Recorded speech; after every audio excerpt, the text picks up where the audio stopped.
ọ̀rọ̀ ti yíwọ́ o. Òwe Yorùbá kan sọ, ó ní bọ́mọ ìyá kan náà bá wọ yàrá tí wọ́n náwọn ń ṣèpàdé tí wọ́n sọ̀rọ̀ pọ̀ tí wọ́n bá jáde tí wọ́n bá rojú kókó ńgbà náà ni wọ́n bára wọn sòdodo ọ̀rọ̀. Àmọ́ tí wọ́n bá jáde tí wọ́n rẹ́rìn-ín wọn ò bá wọn sọ̀rọ̀ bára wọn sọ̀rọ̀ tó jójúlówó. Ìdí rèé tí àwọn ọ̀nà Yorùbá kan fi sọ pé kí Tinubu kúrò lórí oyè.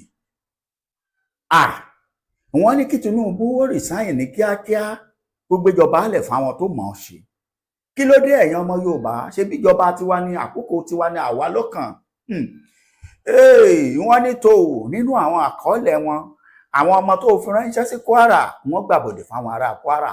Ẹ̀rí ń bẹ lórí ètò fídíò wà táwọn aráàlú pariwo síta wípé ọlọ́pàá báyìí àwọn tẹ̀mẹ̀dù báyìí àrà tí wọ́n dá kódà lásìkò táwọn ṣe tá àti gbèjà ara wọn. Àṣírí bá tú o, àṣírí tú o pé kí Tinubu resign ní kíákíá.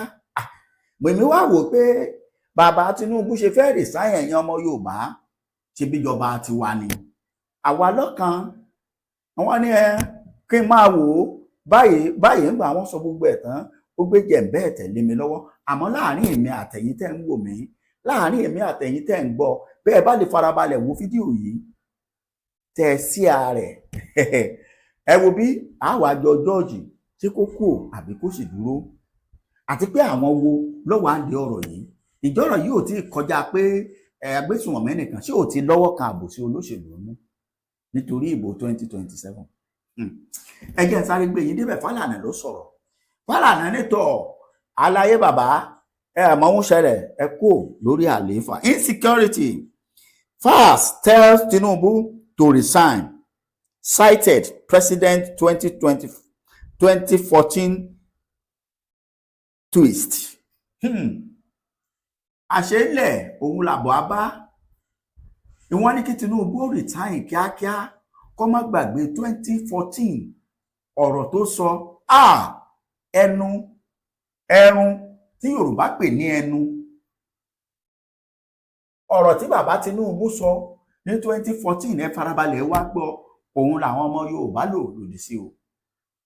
Ṣé mọ̀ pé ìran Yorùbá wọ́n mọ̀ wípé a máa ń rò ní àárọ̀ àná á tún máa rọ̀ la. Wọ́n ní ọ̀rọ̀ kìí ṣe nǹkan ìjà nǹkan tẹni ká sọ pé torí ẹ̀ àmọ́jọ́ ẹ̀ dá. Ẹ gbọ́ bí wọ́n ṣe sọ o. Nigeria rappers and activists Falana, popularly known as FAST, has called on President Bola Ahmed Tinubu to resign following the abduction of 25 students of Governor Girls Comprehensive Secondary School, Maga, in Kebbi State, and the killing of Brigadier General Musa Uba in Borno State. FAST, in a post on his S, reversed to 2014 twist by Tinubu, in which the then opposition leaders asked for former President Goodluck Jonathan to resign for allegedly failing to tackle insecurity. Ṣọ́tán, ọ̀rọ̀ tí Bọ́lá Ahmed Tinubu sọ lọ́jọ́ sí, ó ti ń dìde lòdì sí báyìí. Ó ti ń ṣiṣẹ́ lòdì sí bàbá Ṣèyí. 2014 nígbà tó wà ní opposition leader tí wọ́n ń lé ipò nígbà yẹn lọ́hùn-ún, tí ẹ gbàgbé pé láwọn àkókò yẹn ni àwọn ṣíbọ̀gẹ̀ àtàwọn ìjàmbá suicide bombers níbi gbogbo. Ó ní kí Jonathan resign torí pé kò wà capable. Ẹ̀san ń bọ̀, ẹ̀san ké, ẹ̀san ló dé yìí. Gbogbo ẹ̀yin tẹ́ ń sọ̀rọ̀ lónìí, gbogbo ẹ̀yin tẹ́ ń rò pé mọ̀ ṣe, gbogbo ẹ̀yin tẹ́ ń bú Tinubu lónìí, bẹ́ẹ̀ ẹ̀yin náà sì ń retí kẹ́ ẹ débẹ̀. Ẹ má wọ̀nyí, ẹ farabalẹ̀. Ṣé bẹ́ẹ̀ nǹkan ẹ bẹ́ẹ̀ sọ́nù mú tẹ́ ń kọ́lẹ̀, ẹ dùnú mú tẹ́ ń sọ. Ó yá, Tinubu ti dé báyìí. Wọ́n ti ń fi hàn àparí iṣu hàn fi gbogbo ẹ̀ hàn máa gbọ́ o. Quoting Tinubu's word, Fast wrote, "You have constantly showing your unwillingness to protect the lives and property of our people. despite pretending to care in the past. Resign now. Ọ̀rọ̀ rẹ o. Ọ̀rọ̀ tí Bọ́lá Ahmed Tinubu tó kọ ránṣẹ́ sí Goodluck Jonathan nígbà náà lọ́hùn-ún, òun ni wọ́n lò lòdì sí bàbá. Wọ́n ní ọ̀rẹ́ tí o wípé nígbà tó ń ṣe níjọ́sí, wọ́n ló sọ fún Jonathan nígbà yẹn lọ́hùn pé alaye lọ resign torí pé capable, kójú òṣùwọ̀n, capable, lè ṣèjọba alẹ̀ yìí kó lórí àlééfà fẹ́lòmíì jẹ́kẹ́lòmíì bọ́ bẹ́ẹ̀. Falana wá ń sọ fún Tinubu báyìí náà pé ṣọ́ọ̀gbàgbé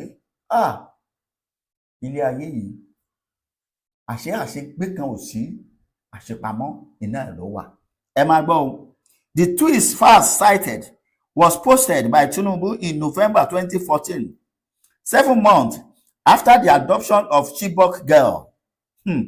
Tinubu wrote, lẹ́yìn oṣù méje tí wọ́n ti kó àwọn Chibok girl nígbà yẹn lọ́hùn, ní Tinubu kọ ọ̀rọ̀ yìí síta. Tinubu wrote, why should any part of this country be under occupation in any civilized country? Jonathan should resign now or else. Yọtán, bàbá iná ẹ̀ ni wọ́n ń sọ fún ẹ̀yin náà rí. Àmọ́ ń gbà wọ́n sọ fún yín, kò sẹ́ni mú wọn o, kò sẹ́ni lé wọn ká o, nígbà ẹ̀yin sọ ti yín o, ọkàn yín báyìí. Èmi a máa sọ nǹkan kan, mo ní tó bá ṣépè fúnra mi, èpè lè máa mú. Àwọn tó bá di pé náà Yorùbá ń ṣépè fún Yorùbá ẹgbẹ́ ẹ̀, àbí wọ́n ṣépè fúnra Yorùbá yóò mú, torí ìdí àwa Yorùbá lóríkì, àwọn olóríkì. Orílẹ̀-èdè Yorùbá ní kíákíá gbogbo ọmọ Yorùbá bẹ́ẹ̀ ṣe ń darapọ̀ mọ́ mi. Orílẹ̀-èdè Yorùbá ní kíákíá láì fọ̀tápè. Torí ibi tó ń lọ yìí kò sí nǹkan kan mọ́. Ẹ máa gbọ́ nítorí àsìkò ní pápápá. Tinubu had made a similar comment earlier that year while speaking in Ilorin, Kwara State, accusing the Jonathan administration of lying about insecurity and lacking the capacity to protect Nigeria. According to Tinubu, at that time, I saw and I see of displaced person caused by the Boko Haram insurgents and the ties coming from Jonathan administration. They have exhibited failure, lack of capacity, visions, creativities, and the lies of yesterday is what they reap today, and it is what they will reap tomorrow. They are lying to you. Tinubu sọ pé wọ́n ń parọ́ fún wọn. Wọ́n ní wọ́n ń parọ́ fún wa nígbà náà lọ́hùn ni. Wípé ò sóòótọ́ nínú ìjọba Jonathan. Pé àwọn rí pé Boko Haram gbàjọba pátápátá. Ó sọ̀rọ̀ gẹ́gẹ́ bí wòlíì. Iná ẹ̀ lárákùnrin yìí ń sọ fún báyìí báyìí. Pé Tinubu sọ̀rọ̀ gẹ́gẹ́ bí Tinubu ń sọ̀rọ̀ gẹ́gẹ́ bí wòlíì nígbà náà lọ́hùn. Ṣé mo tó sọ ńgbà náà ó ṣe díẹ̀, ṣùgbọ́n kò tí ì ṣe púpọ̀ tí wọ́n gbàjọba lọ́wọ́ ẹ̀ ní 2015. Ó ní ohun tá a bá ṣe sílẹ̀ làbọ̀ àbáwò. Orin Saheed Òṣùpá. Àbọ̀ ti dé báyìí. Ìlú Ìlọrin tí Bọ́lá Ahmed Tinubu kábíyèsí Ọlọ́run tó ti sọ̀rọ̀ Jonathan, ìlú Ìlọrin ló ń gbóná rìtìrìtì báyìí. Ẹ dákun, ta ní ọlọ ìlú Ìlọrin nísìnyí tí ọ̀rọ̀ sọ̀rọ̀ sí Tinubu táwọn DSS ò ní gbé. Àmọ́ Tinubu kọ́ ló rán wọn. Ẹ gbọ́, ẹ̀já tẹ̀síwájú nítorí àsìkò. He added, if you control the armed forces and you are the commander-in-chief of armed forces of the Federal Republic, why should any part of this country be under occupation and you give an excuse even day in, day in, day out? In any civilized country, Jonathan should resign. But if he will not resign, he should wait for our broom. We will sweep them fast, call as the nation grab with renewed security concerned. Ṣọ́tán. Ẹ dákun kí làwọn fẹ́ fi sweep bàbá Tinubu kò lórí àgbéfà báyìí. Ìgbálẹ̀ náà fi gbá Jonathan lọ. Ẹ gbàgbé pé àwọn ọ̀tá yín náà jókòó báyìí tó ń wò yìí. Arẹ́gbẹ́ṣọlá ń bẹ́ẹ̀ El-Rufai dúró digbí Àtíkù Abubakar wà ń bẹ̀ Peter Obi ń bẹ àti gbogbo àwọn ọmọ tẹ́ ẹ ti gbẹ́ lẹ́yìn ọ̀kan eyín ẹ̀yìn oyin kọ̀kọ̀rọ̀ tí wọ́n fẹ́ fi gé yín jẹ. It's fact now. Ṣé bọ́rọ̀ tẹ́ sọ ló wà nílẹ̀ yìí? Ọmọ Yorùbá gbogbo ẹ̀yin olólùfẹ́ wa tẹ́ ń gbọ́ mi màá tó gbé yín débi tí àwọn aráàlú ti ń sọ̀rọ̀. Are you not the commander-in-chief of armed forces? Ẹ̀yin náà ẹ pàṣẹ. Bí Jonathan ṣe pa á níjọ́sí tí ò múlẹ̀. Àwọn tó wà ń bẹ̀ tí wọ́n gbìyànjú.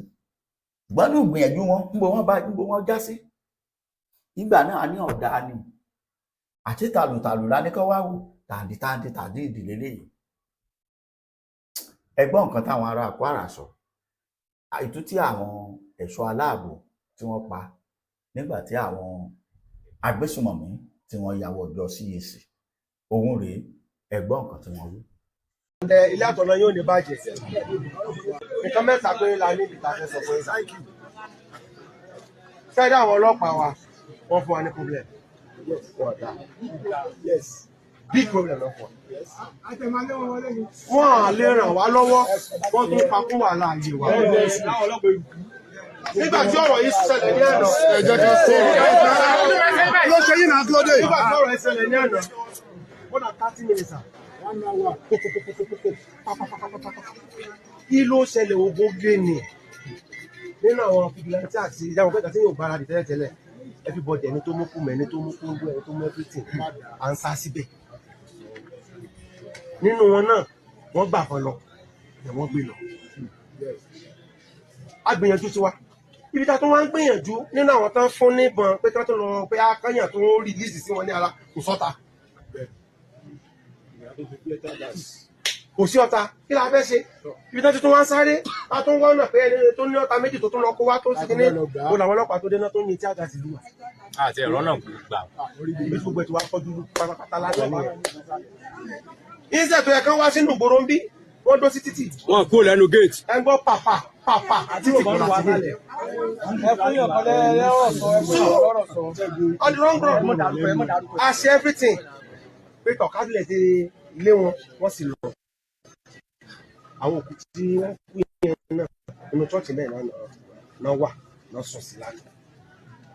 Number 2, èèyàn ní sọ kó kú síbẹ̀ o.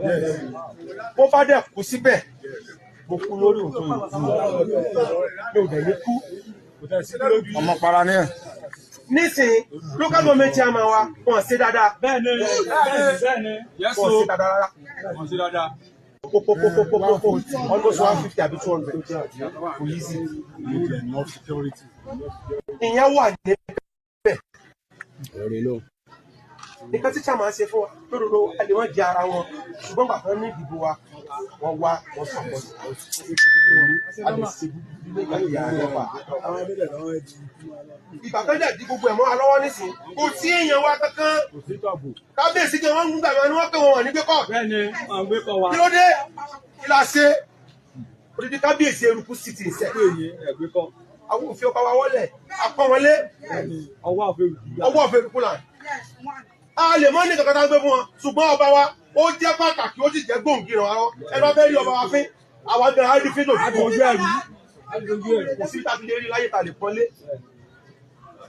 wọ́n wo gbogbo sóríṣà tó ń ṣẹlẹ̀ ààbò yẹ́sà gbogbo ọ̀rọ̀ tá a máa ṣe fún wa àwọn tọ́wọ́ kan wà tó bá jẹ̀rọ̀ wá lọ́wọ́ kọ́ fún wa ní ìbọn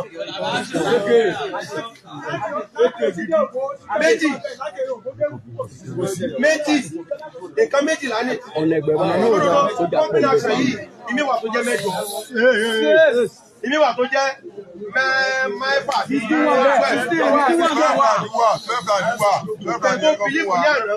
nínú kọ́fíìmẹ̀ kọ́ta tó ní ìwọ̀n tó bẹ̀rẹ̀ lọ́pẹ̀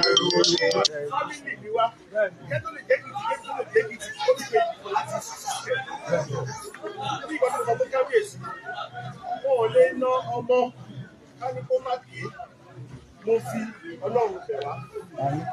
Ní nǹkan tó ṣẹlẹ̀ kò dùn mọ́ wa nínú, kò dùn mọ́ yín nínú. Inú mi ò lè dùn kó jẹ́ mi ní commissioner of police kí irú nǹkan báyìí kó tó ṣẹlẹ̀ sáwọn èèyàn mi tí Èkìtì bíi tèmi, inú mi ò lè dùn.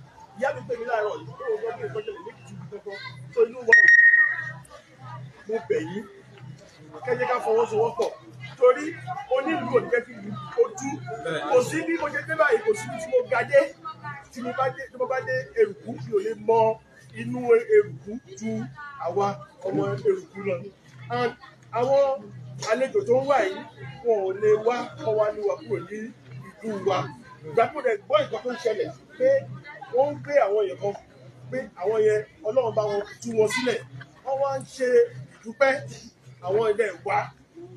Ó jọ pé àwọn wọ́n ní àwọn èèyàn kan tó ń bọ̀ tó ń sọ pé èyí tẹ́ ẹ ní pé tó ń ṣe kíní wọ́n tún ṣe ìdúpẹ́. Bẹ́ẹ̀ mo sọ pé Ọlọ́run tó fìrì àwọn yẹn á fìrì àwọn lé àwọn Ọlọ́run tàdé ń gbàdúrà sí kò lè sùn. Mo dẹ̀ wá rọ kíní tó kú alájá, èmi ni mo fi orúkọ ẹ̀ sí ibi tó ti lọ ṣe training nígbà tó ní kí n mú àwọn extra wá mi ò gbọ́ torí ọmọ ẹ̀yàn tó ṣiṣẹ́ pẹ̀lú mi tó jẹ́ AKS ọmọ ẹ̀gbọ́n àtàkùrọ̀ dúró. So àwọn tá à ń ṣiṣẹ́ yìí ara yìí ni wá, so inú wa ò lè dùn pé nǹkan tó ń ṣẹlẹ̀ yìí. Àwọn tó kú á gbàdúrà pé Ọlọ́run ọba á tẹ̀ wọ́n sáfẹ́ rere. Ọlọ́run ibi tí wọn ò lè dé ọmọ wọn tó fi sílẹ̀ Ọlọ́run á jẹ́ kó débẹ̀. Mo lè gbàdúrà pé kò sí nǹkan tá a ṣẹlẹ̀ sí ọ̀dọ́ àti àgbà ìlú eruku mọ́. Irú eléyìí àdérí láyéláyé wọn mú bẹ̀ wá ní ká fọwọ́sowọ́pọ̀ pẹ̀lú àwọn oníṣẹ́ ààbò torí àlè dáṣe. Wọ́n ní etí ọba nílé etí ọba lóko èèyàn ló jẹ́ bẹ́ẹ̀. Táàbà tí etí ọba gbọ́ yìí kì í lùtù ìbàjẹ́. Tẹ́ ẹ bá fọwọ́sowọ́pọ̀ pẹ̀lú lágbára Ọlọ́run àwọn tó ń wà yìí ojú àti àmín ó dẹ̀ wà lẹ́yìn àti gbogbo. So mo bẹ̀ wá inú mi dẹ̀ dùn bí a ṣe bá yín bẹ̀ yẹn, inú mi dùn bí tí àwọn ọ̀dọ́ tó bá ní olórí inú mi máa ń dùn. Torí tó bá jẹ́ ọ̀dọ́ tí ò ní olórí yìí wọ́n ṣe bá wà ń bẹ̀ yẹn àlédébí torí tẹ́lifí bá ti sọ̀rọ̀ àdílẹ̀dẹ́dí wọ́n á ní olórí à ń gbọ́rọ̀ sí àwọn àlẹ́ ẹ̀jọ̀ mo dúpẹ́ lọ́wọ́ yìí. Ìkọ́ tá a ṣe wá ní pé káwá wo nǹkan tó ṣẹlẹ̀ torí nǹkan tí àwọn èèyàn ń sọ fún wa afẹ́ká fúnra wa ká fojú rí nǹkan tó ṣẹlẹ̀ a lè ti gbọ́ kábíyèsí sọ fún wa àlùfáà ti sọ fún wa ẹjọ́ obìnrin a fẹ́ lọ sí ní ṣọ́ọ̀ṣì yẹn àwọn náà lọ wò ó then ọ̀gá yìí àwọn ló tẹ̀lé àwọn ìdájọ́ wa pé chairman ló sọ fún báyìí pé wọ́n ti release àwọn tó trade wọ́n dẹ̀ fún wọn ní nǹkan tó dáa. Bá àwọn tó wá nǹkan tó fi jù wá lọ. Èkè la nídìí o, nídìí kọ́ pásá, nídìí bára o. Nǹkan tó gbé kì í ṣe bí wọ́n lágbára jù wá lọ, ìbọn ló wù wá lọ. Ìbọn wà lọ́wọ́ wọn, ìbọn ló wà lọ́wọ́ wa. Ọ̀lágbára Ọlọ́run they will give us what they have. And what they know that we have the capacity. Thank you.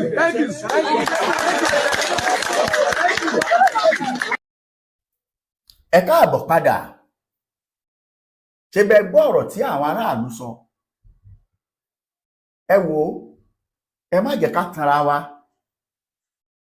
Lórílẹ̀-èdè kan náà tá a wà yìí, tẹ́ ń pè ní wọ́n Nàìjíríà yìí, kò wọ́n Nàìjíríà. Àtọ̀ntì tá a bá tó gẹ̀ẹ́tì ara wa, torílẹ̀-èdè yìí bá tó mọ ohun tí wọ́n ń ṣe,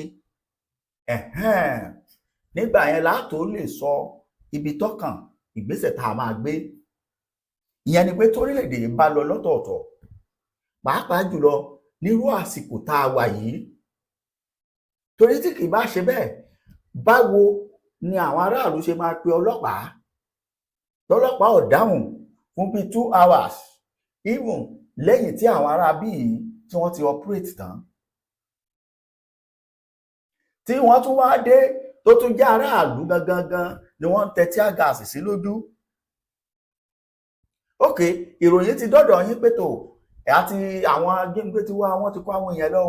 Èmi rò pé tí wọ́n bá máa take action, ìfá ìdìbò náà gbà báyìí ló yẹ kí wọ́n follow.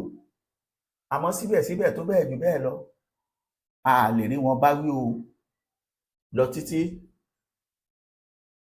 tẹ́bẹ̀ gbọ́ nǹkan tó ga wọn sọ onírin iṣẹ́ tó wà lọ́wọ́ tiwọn ó ju tàwọn lọ. Ẹ má gbàgbé páwọn náà níyà, ẹni ní bàbá bá, ẹni tó bímọ tó níyàwó, ẹni ọlọ́kọ ń bẹ lé nínú tiwọn náà. Ṣùgbọ́n torí kí la jẹ kí la mú ló sún wọn débẹ̀. Tàwa ló yẹ ká bá wí. Ṣáwọn ẹ̀ṣọ́ aláàbò ló yẹ á bá wí àbí àwọn tani àbáwọn ìjọba? Ìbọn tí ń bẹ lọ́wọ́ security ẹyọ kan tó ń tẹ̀lé olóṣèlú míì tí wọn ò sì ṣe méjì tí wọn ò ṣe mẹ́ta kò sí lọ́wọ́ àwọn àmì nímìí tó jẹ́ private àti èyí tí ò jẹ́ private tó jẹ́ pé wọ́n kàn wọ́n bó ṣeé ṣe kí wọ́n fún wọn allegedly gẹ́gẹ́ bí nǹkan tá a gbọ́ látẹ̀rọ àwọn pé àwọn tí wọ́n yàn síta yẹn irin ń bẹ lọ́wọ́ wọn. Ó ṣe jẹ́ àwọn aráàlú yìnbọn tí wọ́n ìbọn pákó pín pópó wọn títí tí ọta àbọn fi tán. Ẹ̀yin aráàlú náà àwa ti sọ láìmọye ìgbà, many of you ló ní agbára, ọ̀pọ̀lọpọ̀ yín ló lágbára láti ra àbọn kó sì gba license. It's not legally approved, but àwọn èèyàn kọ̀ọ̀kan ní lórílẹ̀‐èdè yìí kọ̀ọ̀kan sí kò tí ń sì inú òfin Nàìjíríà pé kí gbogbo èèyàn ó ní. Àwọn olówó tó bá lè ní tí ó register ní ó lè máa kò í ṣe AK-47 no. Then ẹ̀yin ìlú gangan kọ́. Èmi sọ̀rọ̀ yìí mo dẹ̀ tuntun sọ gbogbo ìgbà ni màá sì máa sọ wípé tẹ́ ẹ bá kíyèsí bí àwọn ajínigbé Nàìjíríà bí wọ́n ṣe máa operate, ẹ mọ̀ gbangba pé ìlú tí wọ́n bá yàwọ̀ láì jẹ́ pé wọ́n fẹ́ẹ́ jẹrun wọn ní kò mẹ́. Ẹ rò pé wọ́n ti ya sí Kwara nísìnyí ìlú kan sí kejì. Mi ò expect kí gbogbo àwọn ìlú tó wà ní Kwara báyìí kí wọ́n sùn àsùnpara. Kálukú gbọ́dọ̀ máa gbégbé ayé pé wọ́n lè dé. Ṣé ẹ mọ̀ pé bá a ṣe ń sọ̀rọ̀ lọ́wọ́lọ́wọ́ báyìí lẹ́yìn tọjọ́ Sunday wọ́n tún ti ya wọnú oko wọn ní local government míì tí wọ́n tún ti pa ẹni 3 tí wọ́n kó ẹni 4 wọgbó lọ. Gbogbo ìlú tá à ń sọ̀rọ̀ ẹ̀ yìí tẹ́ ẹ bá ń lọ lójú ọ̀nà ẹ máa bá security o. Gbogbo ìlú tá à ń sọ̀rọ̀ ẹ̀ yìí ẹ máa bá sójà, ẹ máa bá army, civil defence, ẹ máa bá ọlọ́pàá, àwọn dìgbòlùjà. Àmọ́ ṣá a fẹ́ sọ pé wọn ò ṣiṣẹ́ ni wọ́n ń ṣiṣẹ́. Àbọ̀dé wà ní àbẹ́ ẹ̀tún gbọ́ ọ̀gá àwọn ológun tó tún ṣẹ̀ṣẹ̀ dé tó ní kí wọ́n wá kó ohun ìjà wọn lẹ̀. Àìlèjà ní jẹ́ wọn bí mi lẹ̀ yìí. Tèmi àti èèyàn ká máa diwọ́ ẹ̀ṣẹ̀ síra wa. Tí máa wá sọ fún pé tó bá fẹ́ jìyà yà sọ pé ò jà mọ́ o. Tó bá fẹ́ jìyà, tó bá fẹ́ kí n ṣe ẹ́ léṣe yà sọ pé ò jà mọ́ o. Ní ilé ìjà nìyẹn fa.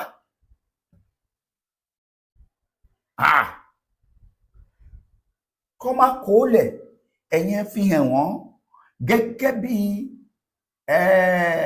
ẹni ọmọ ogun tó ṣe tán àti ṣe ìkógun. Ẹ̀yẹn fi hàn wọ́n gẹ́gẹ́ bí sójà tí wọ́n kọ́ tó lẹ́kọ̀ọ́ tó gbọ́n tó lágbára. Èyí tí wọn àwọn díẹ̀ nù ó fi sáré wá pẹ̀tò àjàmọ́ amnesty o tẹ́ẹ̀tù kó wọn gèrè ó dínú ọlọ́pàá. Ìwọ̀n kì í kó èyí tó bá rìtáyà láàrin wọn, èyí tó bá ní wọn ò ṣe mọ́ láàrin wọn wọn ò ní sọ wọ́n sínú iṣẹ́ tíṣà ṣé wọ́n lọ ilé ìwé ni. Láíláí wọn ò ní fún wọn níṣẹ́ ọ́fíìsì. Ibi sójà, ọlọ́pàá, DSS ni wọ́n kó wọn sí.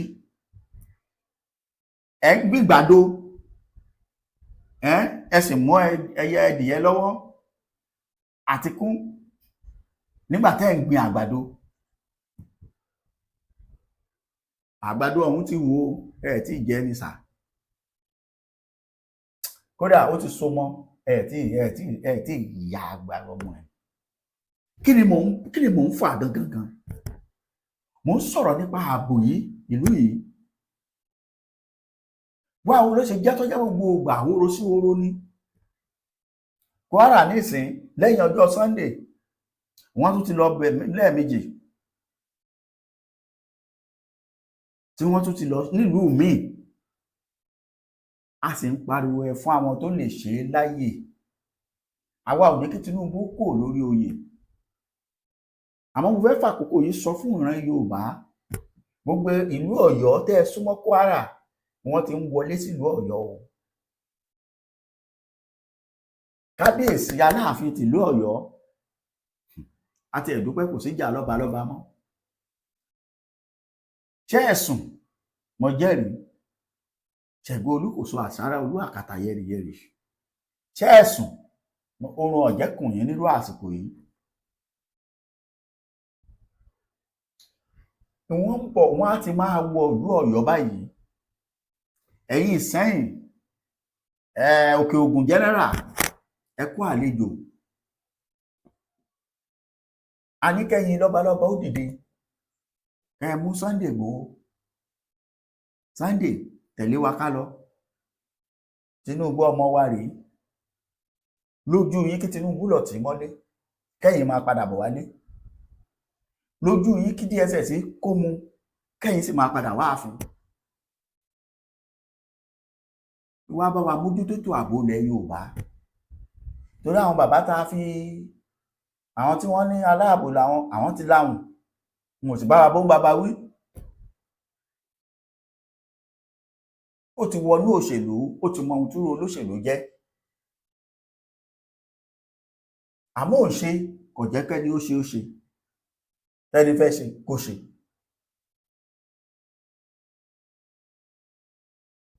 ẹni kí Tinubu resign bó bá resign ta ní ọ̀bọ̀ ọ̀bẹ orílẹ̀-èdè Yorùbá ní kíákíá orílẹ̀-èdè Yorùbá arọ èmi o àrọ̀nà ọ̀wálé Oníkòyí ò sí ní ogun ẹ máa pariwo orílẹ̀-èdè Yorùbá tó rọ́ jẹ mí lógún n ò lòdì síjọba kankan digbí mo wà pẹ̀lú Tinubu àmọ́ kó ṣe ohun tá à ń fẹ́ kó tó kú òun bẹ́ẹ̀ òun ni kókó bó bá ti lè ṣe tiwa nǹkan tá à ń fẹ́ àwa nìkan kọ́ la sì ń fẹ́ gbogbo orílẹ̀-èdè Nàìjíríà ló ń fẹ́ Ìgbò fẹ́ lọ Yorùbá fẹ́ lọ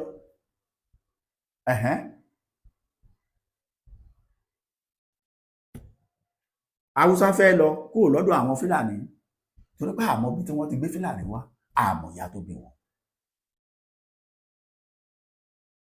kí ló tún kù kí lẹ tún fẹ́ ká ṣe níbi tá a bá dé yìí ẹ bọ́ ṣe kó wọn náà ẹni bá mọ̀nà ẹni bá mọ bá a ṣe bá bàbá Tinubu sọ̀rọ̀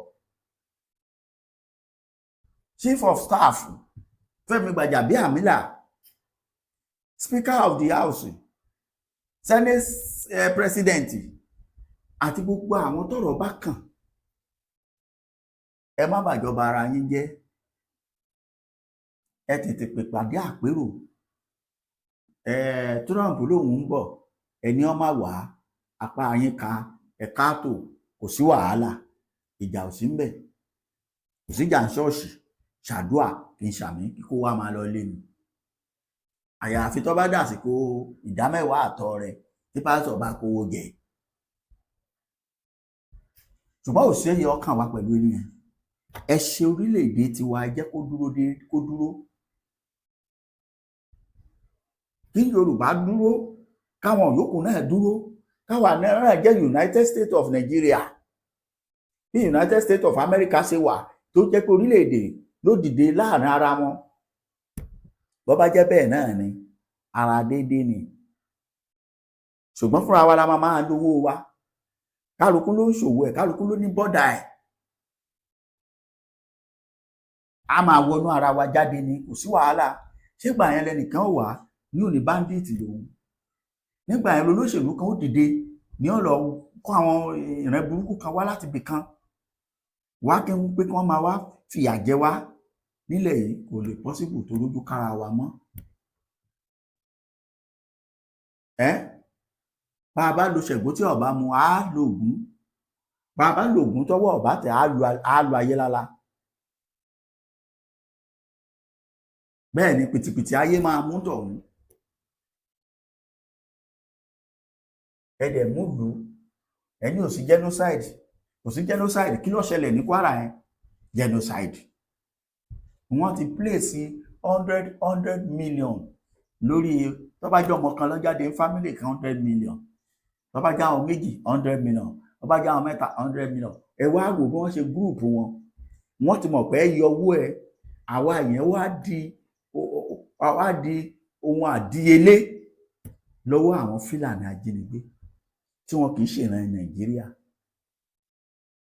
tó jẹ́ pé àtọ̀húnrèwá àtọ́dá ọmọ àlè àti ìlú míì ni wọ́n. Bàbá Tinubu, wọ́n á rán yín létí ọ̀rọ̀ yín tẹ́ ẹ sọ́lẹ̀ lọ́jọ́ sí.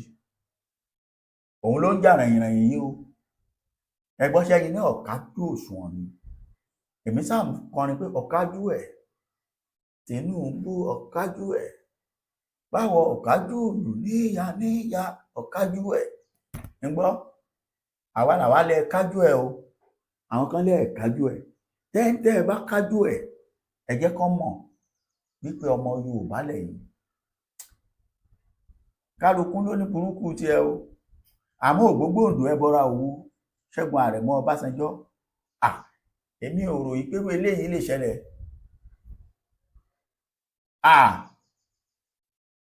Torí mo gbọ́ ìgbà tó wà ń bẹ̀ tí wọ́n kọ́kọ́ fẹ́ bẹ̀rẹ̀ wèrè yìí, ohun tó sọ fún chief of defence staff àti army staff ń gbà yẹn lọ́hùn ni pé tẹ́ ẹ bá fi lè combat wọn, ṣe mọ̀ pé láti gbà ẹ̀ ní kíní yìí ti sáà kejì ẹ̀ nínú kíní burúkú yìí táwọn ọmọ Fúlàní wèrè yìí tí wọ́n ń wá agbára tí tó bá fi lè kó ń bẹ̀ káwọn lè bọ́ bẹ̀.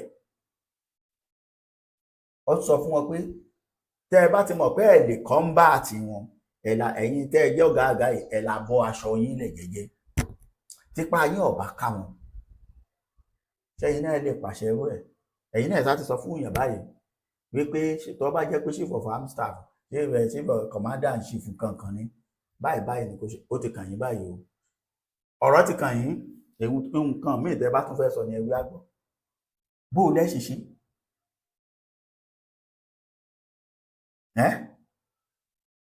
tíran Yorùbá òfin ní kàbùkù nínú ìjọba Tinubu.